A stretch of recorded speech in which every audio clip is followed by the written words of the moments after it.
अस्सलाम वालेकुम दोस्तों, वीडियो देखने से पहले हमारे इस चैनल को सब्सक्राइब कर लें और नीचे मौजूद बेल आइकन को जरूर क्लिक कर लें ताकि हमारी वीडियोस बाकायदगी से आपके पास पहुंचती रहें।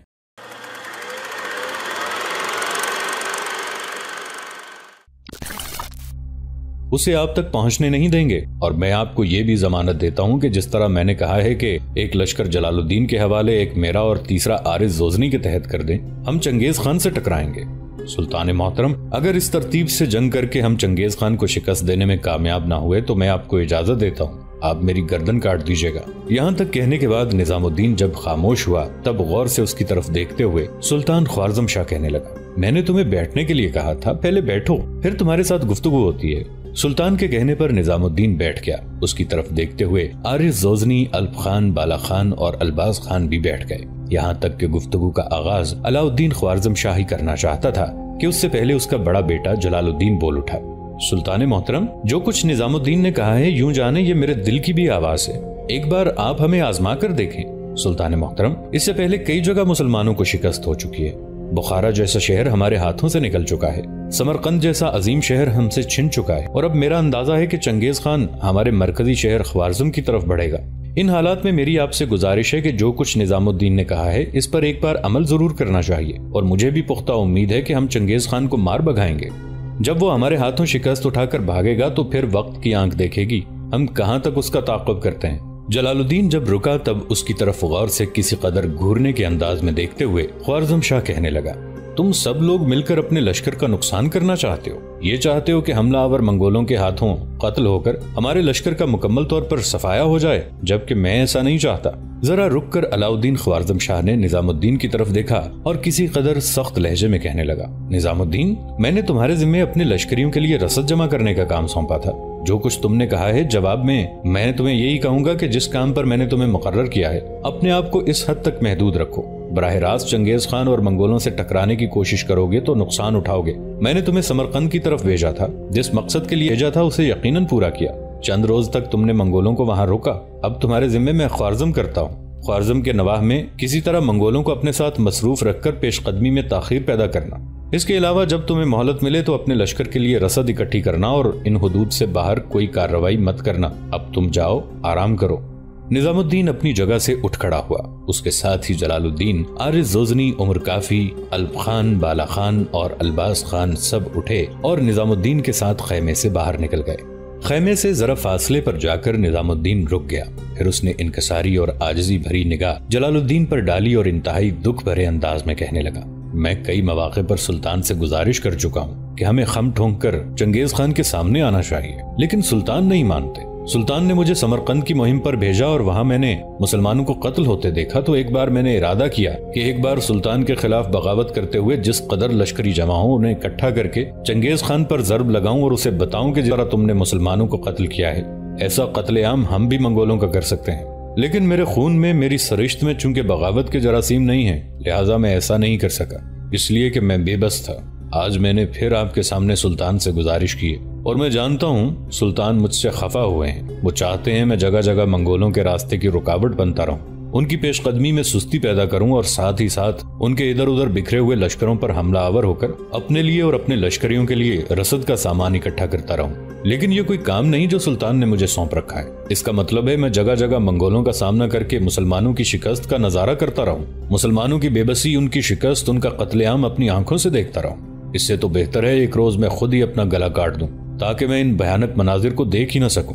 इस पर जलालुद्दीन और दूसरे सालारों की आंखें नमनाक हो गईं। जलालुद्दीन आगे बढ़ा, निजामुद्दीन को उसने अपने साथ लिपटा लिया, उसकी पेशानी चूमी, फिर कहने लगा, निजामुद्दीन, तुम्हारे और तुम्हारे साथियों की तरह मैं भी बेबस और मजबूर हूँ। मैंने सुल्तान को कई बार समझाया, मिन्नत समाजत की कि लश्कर आप मेरे हवाले कर दें, आपके लिए किसी महफूज जगह का एहतमाम कर दिया जाएगा जहां आप रहें और चंगेज खान को आप हम पर छोड़ दें। हम जाने और चंगेज खान जाने, अगर हम उसे मारकर सहराए गोभी की तरफ न भगा दें तो हमारा नाम तब्दील कर देना। लेकिन सुल्तान हर बार मुझे झिड़क देते हैं और ऐसा करने से मना कर देते हैं। मेरे अजीज भाइयों, सुल्तान मेरे बाप हैं, मैं अपने बाप की नाराजगी भी नहीं चाहता, उनकी दिल शिकनी भी नहीं कर सकता और मैं ऐसा करके गुनाह अजीम का मुर्तकिब भी नहीं होना चाहता। लेकिन सुल्तान मेरी कोई बात मानने पर तैयार ही नहीं होते। तुम्हारे सामने सब देख रहे हैं कि मैं मजबूर हूँ, जहाँ सुल्तान जाते हैं मैं उनके साथ रवाना हो जाता हूँ। इसके अलावा और कोई काम मेरे जिम्मे है ही नहीं और ना सुल्तान बराह रास्त मुझे मंगोलों से टकराने की इजाजत देते हैं। میں جانتا ہوں منگول شہر پر شہر فتح کرتے جا رہے ہیں، ہر جگہ مسلمانوں کا قتل عام ہو رہا ہے، اور پھر جنگجو مسلمان جوانوں کو چنگیز خان اپنے لشکر میں شامل کرتا ہے، اور جب کسی شہر کو فتح کرنا ہوتا ہے تو انہیں مسلمان قیدیوں کو آگے رکھتا ہے تاکہ وہ اس کے لیے جنگ کریں۔ اس طرح دونوں طرف سے مسلمان ہی مرتے ہیں۔ چنگیز خان کے لشکر کی طرف سے بھی مسلمانوں کا نقصان ہوتا ہے، اور جس شہر پر وہ حملہ آور ہوتے ہیں وہاں کے مسلمان بھی مرتے ہیں۔ لیکن یہ سب کچھ سمجھانے کے باوجود سلطان خم ٹھونک کر چنگیز خان کے سامنے آنے کے لیے تیار نہیں ہے۔ میری سمجھ میں نہیں آتا ان تکلیف دہ حالات میں سلطان کے ذہن اور شعور میں کیا بات ڈال دی گئی ہے کہ سلطان منگولوں کا سامنا ہی نہیں کرنا چاہتے۔ حالانکہ آپ سب جانتے ہیں کہ اس سے پہلے سلطان نے بڑی بڑی جنگوں میں حصہ لیا، بڑے بڑے سرکش اور باغی قسم کے دشمنوں کو اپنے سامنے زیر اور خم کیا، لیکن اب سلطان لشکر لے کر کہیں نکلنے کا ارادہ ہی ظاہر نہیں کرتے۔ یہاں تک کہنے کے بعد جلال الدین جب رکا تب نظام الدین دکھ بھرے انداز میں کہنے لگا، ٹھیک ہے، آپ سلطان کے ساتھ رہیں، میں عارض زوزنی کے ساتھ 2 دن تک یہاں قیام کرتا ہوں۔ اس کے بعد جو لشکر اس سے پہلے میں سمرقند سے لایا ہوں اسے لے کر خوارزم کا رخ کروں گا، اور سلطان کے حکم کا اتباع کرتے ہوئے کسی نہ کسی طرح منگولوں کی پیش قدمی میں رکاوٹ بننے کی کوشش کروں گا، اور جہاں تک ممکن ہوا کہیں نہ کہیں سے رسد بھی جمع کروں گا۔ اس کے علاوہ میرے ذمہ کوئی کام نہیں ہے۔ یہاں تک کہنے کے بعد نظام الدین خاموش ہو گیا۔ جلال الدین نے پھر اس کی پیٹھ تھپتھپائی، صبر اور تحمل سے کام لینے کے لیے کہا۔ اس کے بعد عارض زوزنی الپ خان، بالا خان اور الباز خان کے ساتھ نظام الدین اس لشکر کی طرف ہو لیا تھا جسے وہ سمرقند سے اپنے ساتھ لایا تھا، اس لیے کہ لشکر کا وہ حصہ پڑاؤ کر چکا تھا اور خیمے نصب ہو چکے تھے۔ نظام الدین نے عارض زوزنی کے ساتھ 2 دن خراسان کے ان علاقوں میں قیام کر کے آرام کیا۔ اس کے بعد وہ اور عارض زوزنی لشکر لے کر خوارزم شہر کی طرف کوچ کر گئے تھے۔ خوارزم شہر عالم اسلام میں بڑی اہمیت کا حامل تھا۔ خوارزم نے علوم و فنون، تہذیب اور تمدن کی پیش رفت میں نہایت اعلیٰ کردار ادا کیا ہے، چنانچہ اس مردم خیز خطے سے وقتاً فوقتاً بڑے جلیل القدر علماء اٹھے۔ مورخین اس شہر کے شروع میں 2 حصے بتاتے ہیں، ایک حصہ دریائے آمو کے مشرقی کنارے پر ترکستان کی حدود میں، اور دوسرا مغربی کنارے پر جس کا نام جریانیہ اور گنج تھا۔ یہی جریانیہ اور گنج زیادہ تر خوارزم کے نام سے موسوم ہوا۔ چونکہ ترکستان کے تجارتی قافلوں کی تمام تر آمد و رفت اسی راستے سے ہوتی تھی، اس لیے یہاں تجارتی مال کی بہت سی منڈیاں قائم ہو گئی تھیں۔ بعد میں جب سرکاری دفاتر بھی اس شہر میں منتقل ہو گئے تو خوارزم شہر، جسے تاریخ کے اوراق میں جرجانیہ اور گنج بھی کہا گیا ہے، اس کی اہمیت اور بڑھ گئی تھی۔ چونکہ خوارزم شہر دریائے آمو کے کنارے پر واقع ہے، اور چونکہ دریائے آمو کے آس پاس زمینیں سطح آب کے متوازی واقع تھیں، اس لیے دریا کے دونوں کناروں سے نہریں کاٹ کر یہ زمینیں سیراب کی گئی تھیں، جس سے علاقے کی پیداوار میں کئی گنا اضافہ ہو گیا تھا۔ مشرقی کنارے سے جو نہر نکالی گئی تھی وہ تو اتنی بڑی تھی کہ اس میں کشتیاں چلتی تھیں، اور شمال میں دور دور تک اس سے آب پاشی کا کام لیا جاتا تھا۔ مغربی کنارے سے جو نہریں نکالی گئی تھیں ان کی تعداد کافی زیادہ تھی، اور ان سے 1000 اسب کے درمیان کا سارا علاقہ سیراب ہوتا تھا، جس کی وجہ سے یہاں کے عوام بڑے خوشحال تھے۔ خوارزم کی زرعی پیداوار اناج، دالوں اور پھلوں پر مشتمل تھی۔ کپاس بھی کافی مقدار میں پیدا ہوتی تھی۔ اس کے سرسبز مزاروں، چراگاہوں میں بھیڑوں کے بڑے بڑے ریوڑ چڑھتے دیکھے جاتے تھے۔ ترکستان اور خراسان کے تجارتی قافلے اس کی منڈیوں میں کھچے چلے آتے تھے۔ خوارزم کو اس لحاظ سے بھی بڑی اہمیت حاصل تھی کہ اس نے مرکزی ایشیا میں تہذیب اور تمدن کی نشو و نما میں نہایت شاندار کردار ادا کیا تھا۔ خوارزم شاہ اس شہر اور اس کے علاقوں کے حاکم کا لقب تھا۔ جب عربوں نے اس علاقے کو فتح کیا تو اس وقت بھی یہاں کا حاکم خوارزم شاہی کہلاتا تھا۔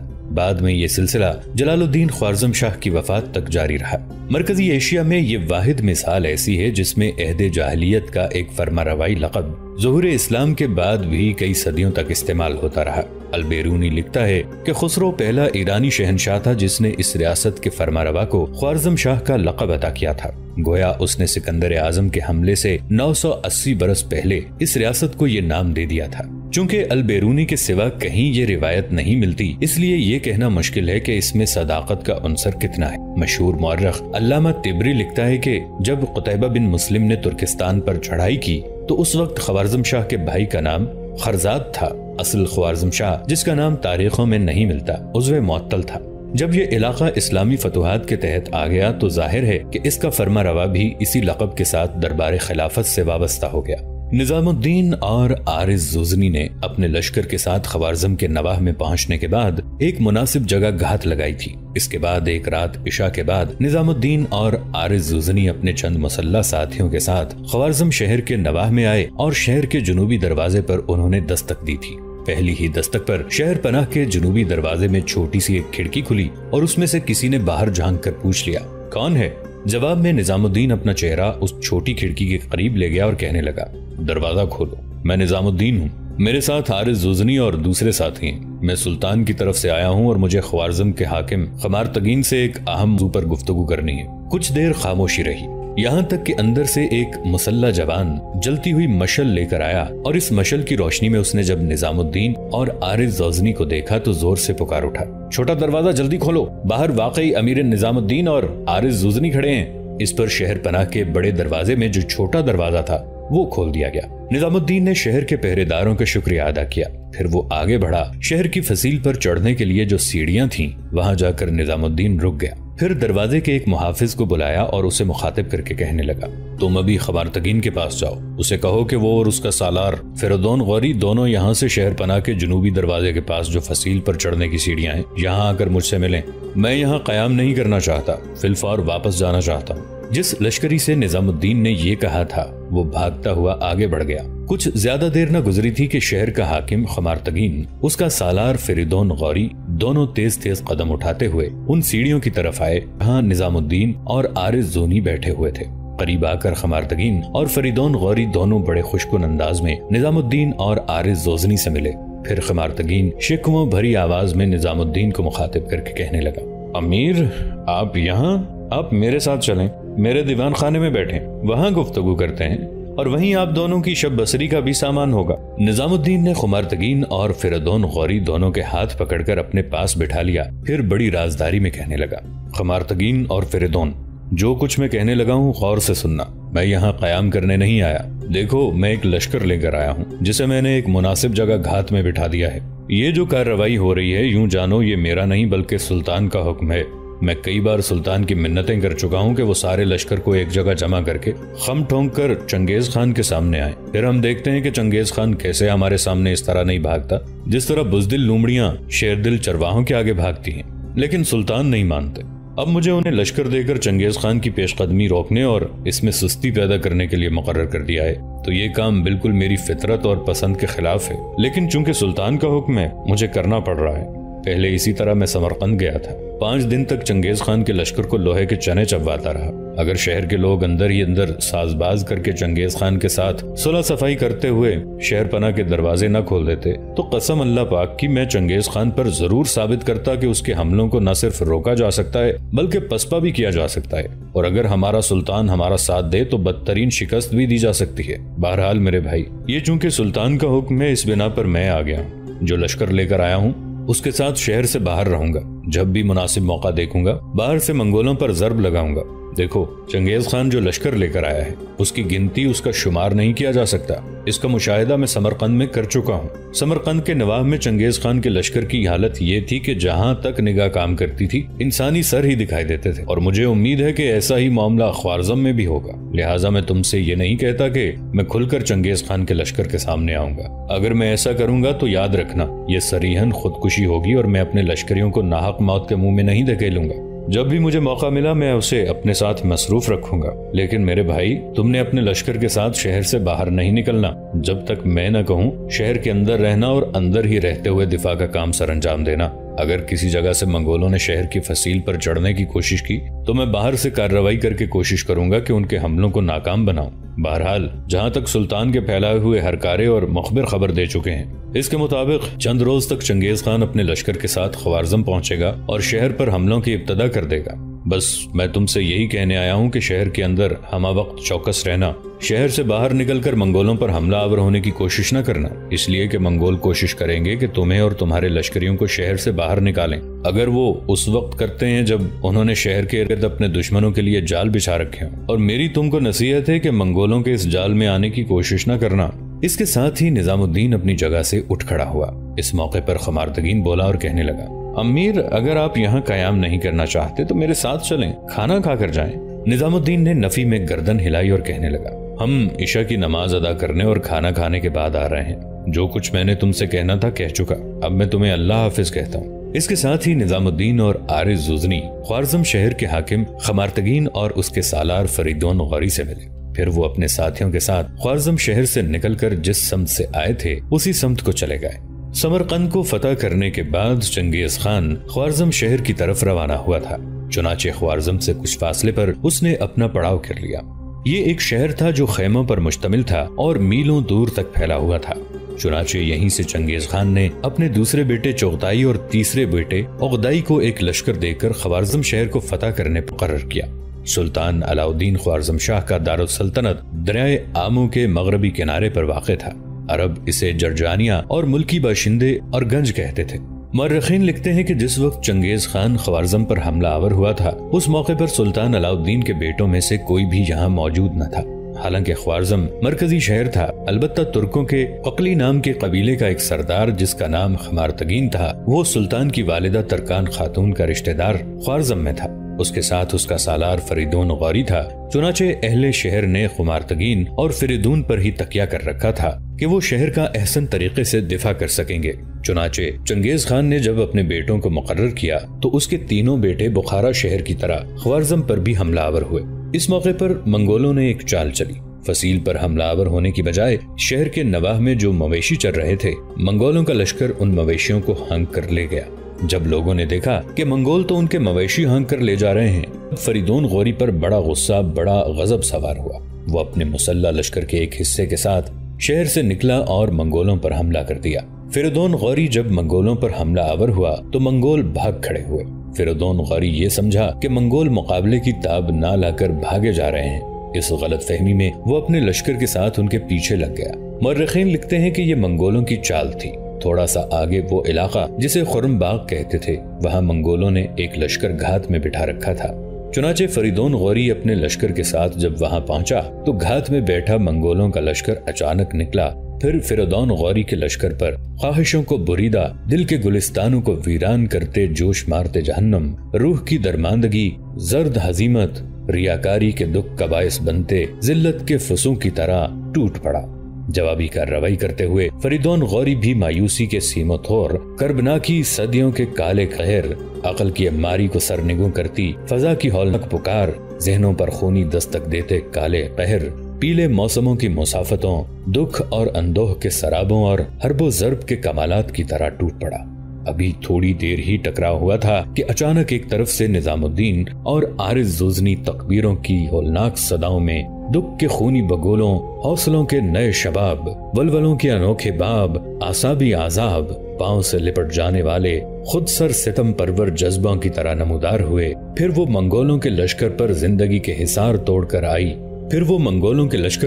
زندگی کے حصار توڑتی آگ اگلتی کالی ابتلاؤں، قضا کی زنجیریں کھول کر اپنے عدو کو موت کے طاق پہناتے، نفرتوں کے امٹتے سیلاب، شعور کی سرحدوں پر ضرب لگاتی کوہستانوں سے سرکتی سلگتی موت کی تمازت، شام کے دھواں دھواں علاؤ میں شعلوں کے لرزہ رنگوں، آگ اگلتے طوفانوں اور کرب کی کالی آندھیوں کی طرح حملہ آور ہو گیا تھا۔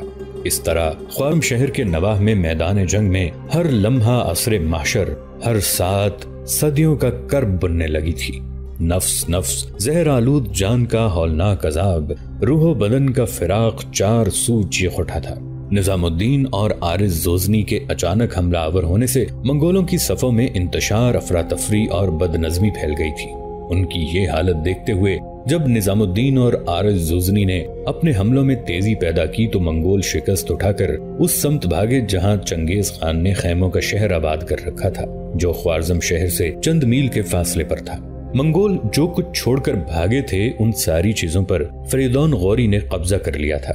پھر نظام الدین اور عارض زوزنی اپنے گھوڑوں کو دوڑاتے ہوئے اس جگہ آئے جہاں فریدون غوری اپنے چھوٹے سالاروں کے ساتھ کھڑا تھا۔ نظام الدین اور عارض زوزنی کو آتے دیکھ کر فریدون اور اس کے ساتھی اپنے گھوڑوں سے اتر گئے۔ قریب آ کر نظام الدین اور عارض زوزنی بھی اپنے گھوڑوں سے اترے۔ دونوں نے فریدون غوری اور اس کے ساتھی سالار کے ساتھ مصافحہ کیا۔ پھر فریدون کی طرف دیکھتے ہوئے نظام الدین کہنے لگا، فریدون، پچھلی شب جب میں تم سے اور خمارتگین سے ملنے کے لیے آیا تھا، ایک بات میں نے زور دے کر کہی تھی کہ تم لوگوں نے شہر سے باہر نہیں نکلنا۔ اپنے دشمن پر حملہ آور ہوتے ہوئے منگول جب بھی کوئی کارروائی کرتے ہیں تو ان کی کارروائی کے پیچھے کوئی نہ کوئی چال، کوئی نہ کوئی فریب اور سراب ضرور ہوا کرتا ہے۔ اس بنا پر میں نے تم لوگوں سے کہا تھا کہ تم لوگوں نے شہر سے باہر نہیں نکلنا۔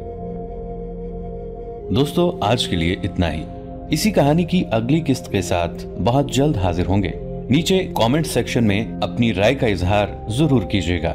ہمارے اس چینل کو سبسکرائب کر کے نیچے موجود بیل آئیکن کو بھی ضرور کلک کیجیے گا۔ اگلی ملاقات تک کے لیے ہمارا اور آپ کا اللہ نگہبان۔